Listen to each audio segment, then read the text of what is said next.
Tarek Atiyah, the spokesman for the Interior Ministry, said that during the parliamentary elections, one person was killed in clashes between supporters of the ruling National Democratic Party and supporters of an independent candidate in Bahar al-Baka in the Al-Sharqiya district. According to our correspondent in Cairo, the election turnout was low.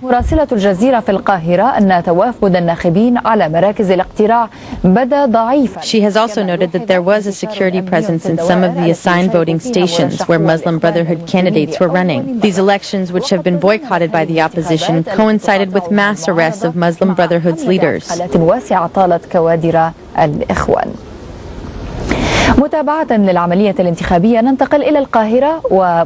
us is Al Jazeera's bureau chief in Cairo, Hussein Abdelghani, to follow up on the Egyptian elections. Hussein, can you first tell us how the elections are going in Cairo so far? Were there more violent events like the ones that took place in the Al-Sharqiya district?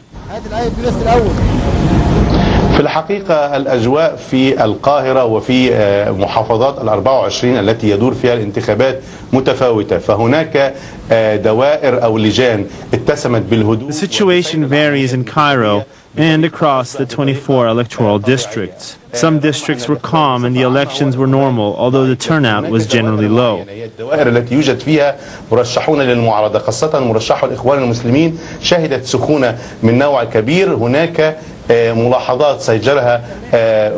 Heated events took place at polling stations where opposition parties were on the ticket, especially where the Muslim Brotherhood was concerned. This is according to election monitors from civil institutions. One person died during the clashes between the supporters of the ruling National Democratic Party's candidate, a member of the Al-Tahawi family, and supporters of Dia Ismail, an independent candidate in Al-Husseiniya in Al-Sharqiya district. الملاحظات التي سجلها مراقبو المجتمع المدني خاصة ائتلاف المدني وأيضا المنظمة المصرية لحقوق الإنسان في الدوائر. Al Jazeera was the first television network to report this incident. We have information that 4 people were injured and that they are in critical condition. One of them might be on the verge of death. لمراقبة العملية الانتخابية هناك منع الوكلاء والمندوبين عن المرشحين. Election monitors from the Coalition of Civil Institutions and the Egyptian Organization for Human Rights have documented what had happened in hot polling stations, especially where Muslim Brotherhood candidates were running. According to these notes, monitors from civil institutions were prevented from entering some of the polling stations and were prevented from monitoring the election process. Representatives of the opposition candidates, especially those from the Muslim Brotherhood, were also prevented from entering these stations. Voters were prevented from casting their votes and faced many obstacles while trying to enter some of the polling stations. According to an internal report from the Egyptian Organization for Human Rights, there were indications that fraud took place in some of the polling stations. The report clearly pointed this out. كثافة الإقبال ونوع الإقبال الذي تم الآن في الدوائر التي مررت بها وأنا أعتقد أنك قطعتي دائرة كبيرة جدا اليوم. One person has been killed in clashes between supporters of the ruling party and independents in the Egyptian parliamentary election. Tension has been high following a crackdown on the country's main opposition group, that's the Muslim Brotherhood, a group which, among others, had had its existence made more difficult by constitutional amendments last March.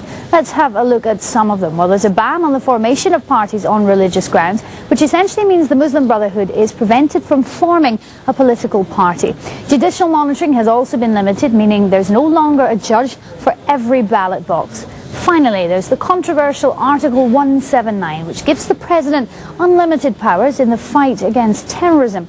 But critics say that means Mubarak can do exactly what he pleases and target political opponents. Our correspondent, Amr al-Kaki, is in Cairo.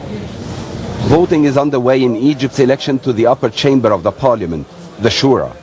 580 candidates compete for 88 seats nationwide.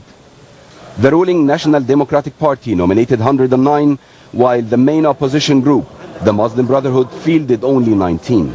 The Brotherhood won a legal victory on Sunday when an Egyptian court refused disqualifying 8 of its candidates at the request of the ruling party. As the day matured, the turnout in these elections have risen a bit, as you can see just behind me here, but the actual percentage is contested between the opposition and the ruling party. The opposition also spoke of wide violations nationwide. We couldn't verify every single claim, but we talked to people who were willing to cast their ballots and say it is important to do so. Not far from here, in a shanty town, there are people who have nothing to do with any sort of election. Qalat al-Kabsh was burned down a few months ago, a tragedy that left a lot of people angry and homeless.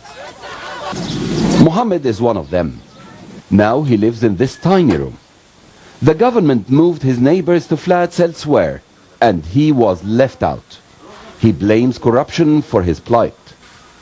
And his constituency MPs did not help. That's why he lost faith in elections. The Shura Council is not important. I am not interested because it's better if I spend the time looking for a real job. Ibrahim is Muhammad's neighbor. He's married with a son. After the fire, he moved to live with his granny. Poverty speaks for itself.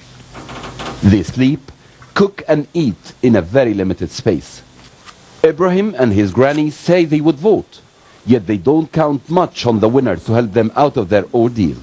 I have no problem with the elections. I have my voter's ID and I am for the participation. But those people, the candidates, need to look after us. You know that they have been given apartments to people from outside the constituency in order to grab their votes. The shanty town is now demolished to make way for modern housing. The government paid some compensations to families whose homes burned down. Yet some of the people who live here were left to their destiny. They have no faith in elections and no hope of a better future. To Egypt now, where anger is mounting over the first round of elections for the Shura Council, the country's upper house of parliament. Opposition groups accuse the government of rigging the vote in Monday's elections. The Muslim Brotherhood gave Al Jazeera this footage showing what they say are government employees stuffing ballot boxes full of fake votes. The group also says more than 400 of its members were arrested and many turned away by police, barring them from voting on Monday. The government does deny those allegations. The government has an overwhelming majority in the People's Assembly. Now they want a complete monopoly of the Shura Council. Next they will want a monopoly of the municipal councils, and that will reflect on who is candidate for presidency in a few years' time. But again, the process belongs entirely to the government. The people of Egypt are not participating in that. The opposition parties, weak as they are not participating in that. The other major political force, the Muslim Brotherhood, well, they suffered a serious crackdown, a security crackdown over the past couple of months, and they were not there yesterday. The Muslim Brotherhood was not at the elections yesterday.